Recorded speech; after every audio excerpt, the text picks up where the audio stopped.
Welcome to our deep dive into the world of artists who use their platforms to, challenge the status quo, especially when it comes to war. Yeah.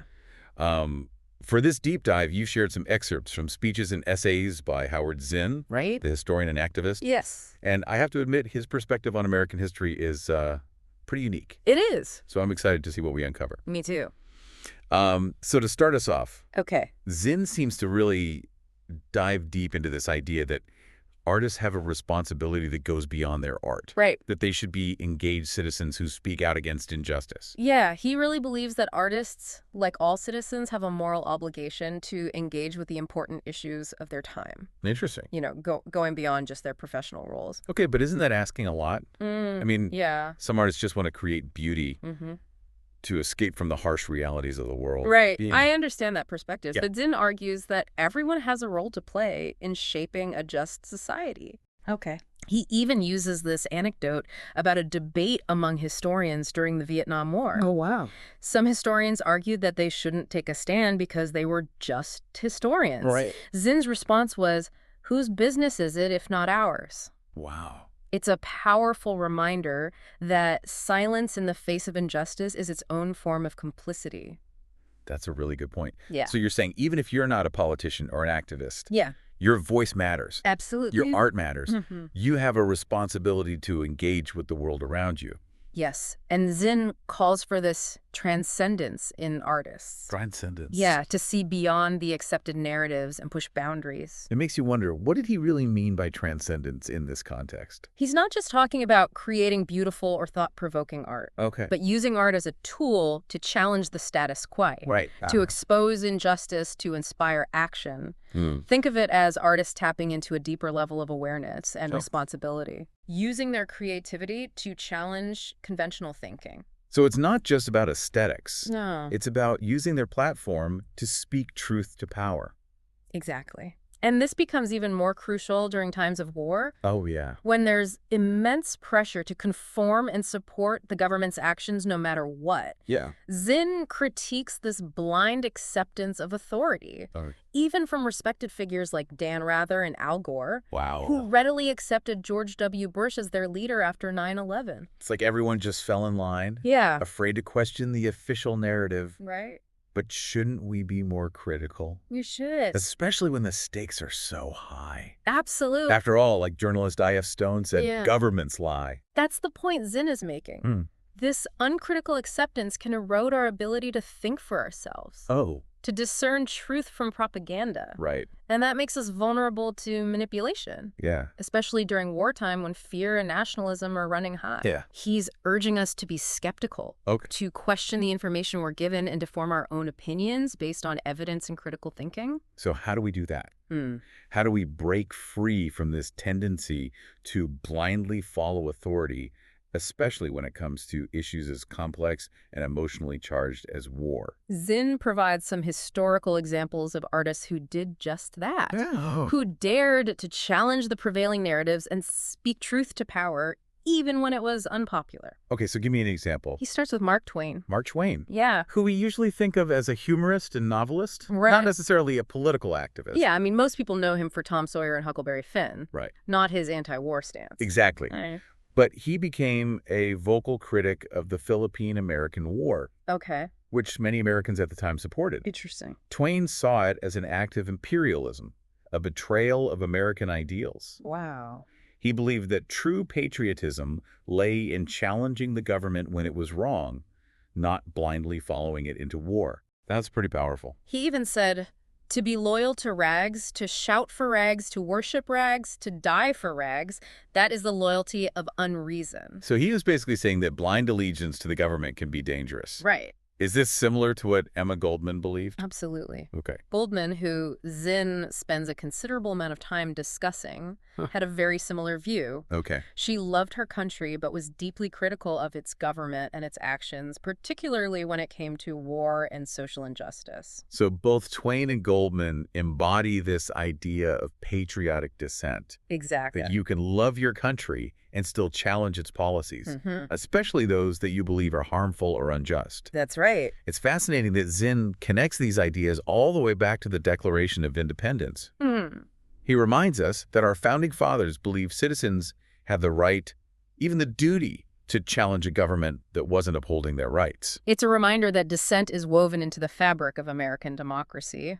And Zinn argues that artists, with their ability to connect with people on an emotional level, Yeah. have a unique role to play in keeping that spirit of dissent alive. So he's not just giving us a history lesson. No. He's providing a framework for how we can engage with the world around us. Right. And he's showing us how artists throughout history have used their platforms to do just that. Exactly. So speaking of powerful voices from the past, Yeah. how does he incorporate the impact of war on society into all of this?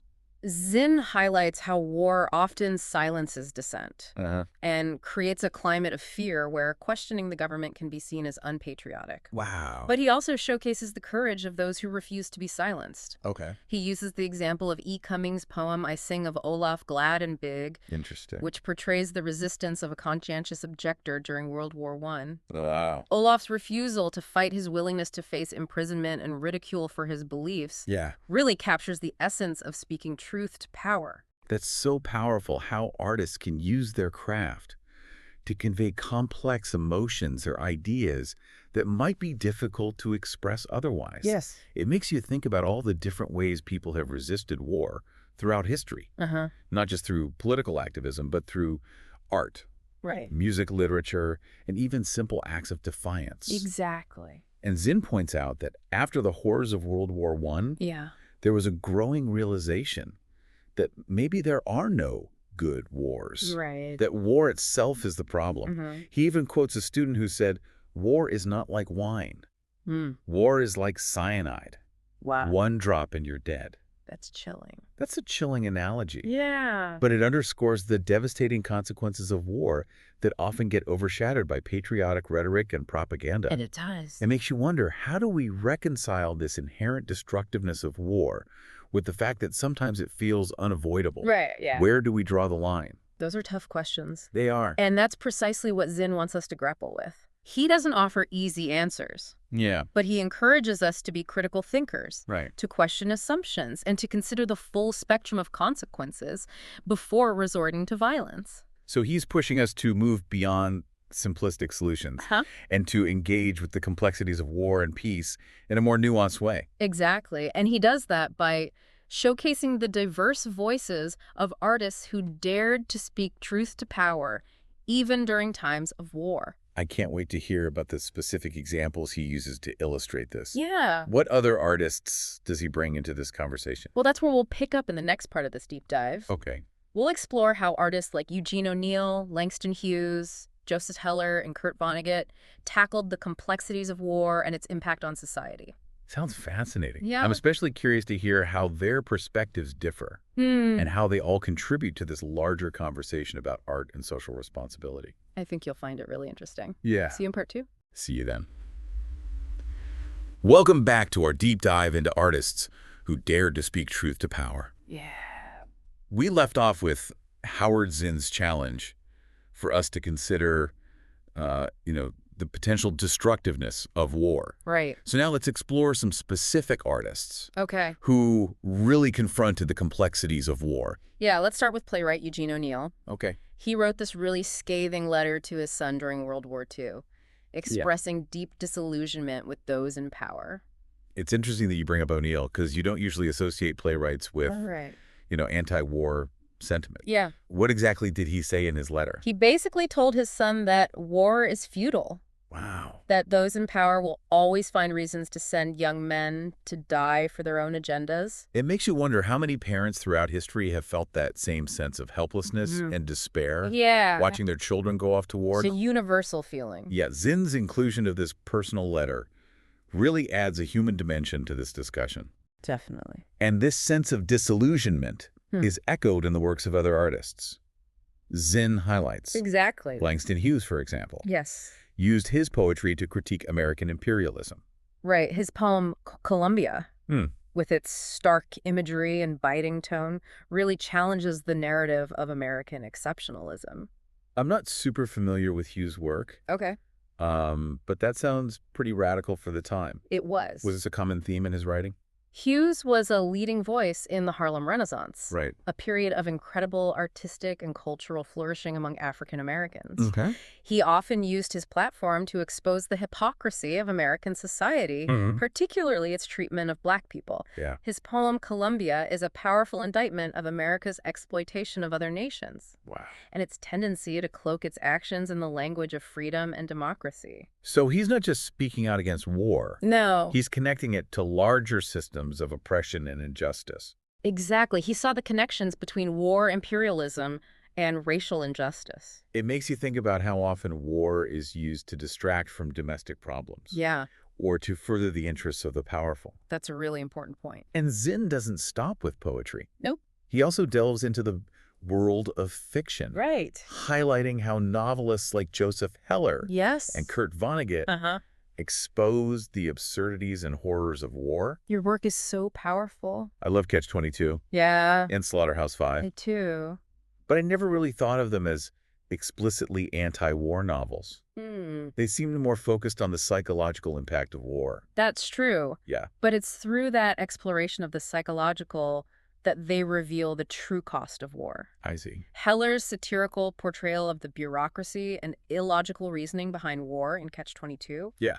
is a powerful indictment of the systems that perpetuate violence. And Vonnegut's Slaughterhouse-Five, with its non-linear narrative and exploration of trauma, Perfect. challenges readers to confront the dehumanizing nature of war. Exactly. They both use humor and satire to make their points, They do. which can be surprisingly effective. It can. It's like they're sneaking up on you with these profound truths about the human condition disguised as entertainment. Yeah, I love that. And that's the power of art, isn't it? It is. It can bypass our defenses Uh-huh. and reach us on a deeper level. Absolutely. Zinn reminds us that the Vietnam War, Yes. perhaps more than any other, elicited a wide range of artistic responses. It did. That was a turning point for so many artists. He was. It seems like the Vietnam War really shook people's faith in the government and its justifications for war. Definitely. So how did artists respond? Zinn points out how artists from various backgrounds and disciplines used their voices to protest the war. Give me some examples. Poets like Robert Lowell Okay. and playwrights like Arthur Miller Uh, refused White House invitations as a form of protest. Singer and actress Eartha Kitt famously spoke out against the war at a White House luncheon hosted by Lady Bird Johnson. that's pretty bold. It was. And what about visual artists? Graphic artist Seymour Chwast created iconic posters that captured the anti-war sentiment of the time. It's amazing how they use their platforms to challenge the status quo, even when it meant risking their careers or social standing. Right. It shows the power of conviction and the belief that art can be a force for change.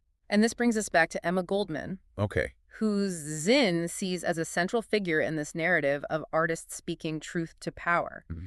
He actually talks about his own discovery of Goldman's work and how her autobiography resonated with his students. Oh, wow. He describes her as a woman of extraordinary courage and conviction who challenged societal norms and fought tirelessly for social justice. I'd love to hear more about her journey Okay. and how she became such a prominent voice for social change. Her path was certainly not a conventional one. I imagine not. Zinn traces her early exposure to anarchism during the Haymarket Affair in Chicago, Right. a pivotal moment in American labor history. Okay. She was drawn to the idea of a society without hierarchies or rulers, a society based on cooperation and mutual aid. That sounds pretty radical, especially for that time period. It was a radical idea. Was she always an anarchist, or did her beliefs evolve over time?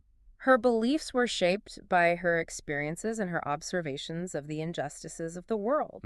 She witnessed firsthand the exploitation of workers, the brutality of the police, and the hypocrisy of the government. Yeah. These experiences solidified her commitment to anarchism as a philosophy and a way of life. So it wasn't just an intellectual exercise for her. It was a deeply personal commitment rooted in her lived experience. Exactly. And this commitment led her to a life of activism and advocacy. It did. She traveled the country, speaking out against war, poverty, and oppression in all its forms. She was a tireless advocate for social justice. She and her partner, Alexander Berkman, even planned an attack on industrialist Henry Clay Frick, They did. believing that violence was sometimes necessary to bring about social change. Right. That's a pretty extreme action. It was a controversial decision. Did they go through with it? Their plan to attack Frick ultimately failed, Okay. and both Goldman and Berkman served time in prison for their actions. Wow. However, their experience with violence led them to reevaluate their tactics.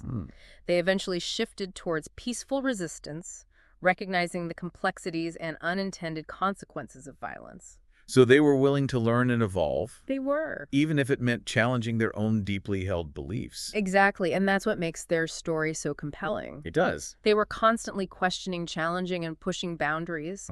They weren't afraid to make mistakes or to change their minds when presented with new information. I like that. It's a reminder that growth and evolution are essential to any movement for social change. So they really embody this idea of speaking truth to power. They do. They weren't afraid to challenge anyone, Right. whether it was the government, Yeah. the wealthy elite, or even their fellow activists. Exactly. But her life wasn't just about politics and activism, right? You're right. She was also a complex and multifaceted individual with a rich personal life. Okay. Zinn describes her unconventional relationship with Ben Reitman. Ben Reitman. Yes, the self-proclaimed hobo king and a fellow advocate for free speech and social justice.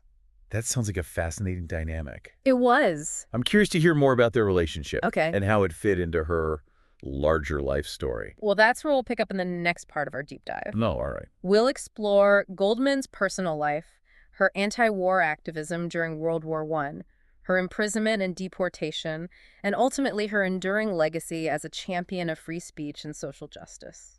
I can't wait to hear the rest of her story. See you in part 3. See you then. Welcome back to our deep dive into the world of artists who dared to challenge convention and speak truth to power. It's been a fascinating journey. It has. We've been exploring the life and work of Emma Goldman, Yeah. this fascinating figure who Howard Zinn describes as a woman of extraordinary courage and conviction. She really was a remarkable person. And as we delve deeper into Goldman's story, Yeah. we see how the personal and the political intertwine, especially during times of war. Right. Her unconventional relationship with Ben Reitman, Yeah. the hobo king, was deeply affected by the outbreak of World War I. That's so interesting how these large-scale events can have such a profound impact on individual lives. It's true. It's easy to forget that history is made up of countless personal stories like this. Yeah. So how did the war change their relationship? Well, they were both passionate activists, Okay. but they had very different approaches. Oh, house. Reitman believed in working within the system, trying to persuade those in power to change their minds. Okay. Goldman, on the other hand, was a radical who believed in direct action Right. and challenging the very foundations of society. So you have this clash between pragmatism and idealism, Yeah. which is the recurring theme throughout history. It is. Makes you wonder if those two approaches could ever truly be reconciled. That's a great question, and it's something Zinn seems to grapple with throughout his work. Yeah. He admires Goldman's unwavering commitment to her principles, Okay. but he also acknowledges the complexities of social change Right. and the need for strategic thinking. It seems like such a delicate balance. It is. You know, holding on to your ideals while also being realistic about what's achievable. Absolutely. So how did Goldman navigate this tension during the war? She didn't shy away from her convictions. She became a vocal critic of the war and the draft, Okay. denouncing the government's efforts to silence dissent and the wave of patriotic fervor sweeping the nation. It's hard to imagine that happening in a country that prides itself on freedom of speech. It is a stark reminder of how easily those freedoms can be eroded. It makes you wonder how fragile those freedoms really are, Mm. especially during times of conflict. That's exactly the point Zinn is making. He Mhm. sees these historical patterns repeating themselves, Right. warning us to be vigilant in defending our right to dissent. And Goldman, along with her longtime comrade Alexander Berkman, paid a heavy price for their outspokenness. They did. They were arrested, imprisoned, and ultimately deported to Russia, Right. their country of birth, after the war ended. A cruel twist of fate. It's almost ironic that they were deported to the very place they had fled from as children. It is a strange turn of events. So what happened to them once they were back in Russia? Well, it wasn't the homecoming they'd hoped for. I imagine not. They arrived in the midst of the Russian Revolution, Okay. full of hope for a new society based on equality and justice. Oh, wow. but they quickly became disillusioned with the Bolshevik regime, Oh, wow. which they saw as just another form of authoritarian rule. So even in a revolution, Yeah, they remained true to their anarchist ideals, they did. refusing to compromise their beliefs, even when it meant challenging the very people they had initially supported. Exactly. Their commitment to their principles was unwavering. That's some serious dedication. It speaks to their unwavering belief in individual freedom and their opposition to all forms of coercion and hierarchy. They saw the Bolsheviks' consolidation of power and their suppression of dissent as a betrayal of the true spirit of revolution. So what did they do? Eventually, they left Soviet Russia disillusioned and disheartened, settling in Western Europe, where they continued to advocate for their anarchist ideals. It's amazing how they never gave up, even after facing so much adversity. Their resilience is truly inspiring. Their story is a reminder that the fight for social justice is a marathon, not a sprint. A very long marathon. But how does Zinn connect Goldman's story and the stories of all these other artists to our lives today? He brings it all back to the present by drawing parallels between the suppression of dissent during World War I and the climate of fear that emerged after 9/11. He was particularly concerned about the Patriot Act Right. and the ways in which it eroded civil liberties in the name of national security.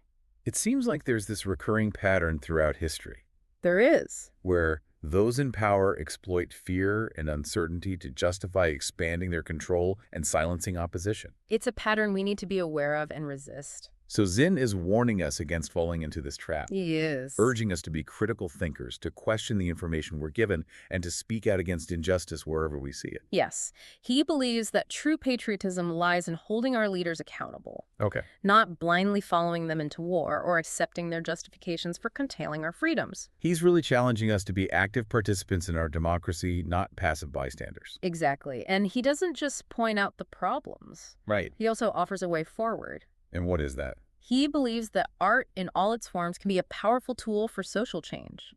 How so? He cites examples of artists who used their work to expose the horrors of war to challenge societal norms. Yeah. To inspire empathy and compassion and to envision a more just and peaceful world. It's like he's saying that art can be a bridge between the head and the heart, I think that's a beautiful way to put it. helping us to understand complex issues on an emotional level and motivating us to take action. Exactly. And he reminds us that we don't have to be famous artists or activists to make a difference. That's encouraging. We can all use our voices, our creativity, and our actions to challenge the status quo and contribute to a more just and humane world. It's so inspiring to think about how these individual acts of courage and defiance can ripple outward, Yeah. creating a wave of change that can transform society. It's a powerful image. And it makes you wonder, what can we do in our own lives to carry on this legacy of dissent and social responsibility? Zinn ends with a powerful poem by the peace activist Daniel Berrigan, Oh, yeah. which asks those simple yet profound questions. Okay, what are they? Why do you stand and why do you walk?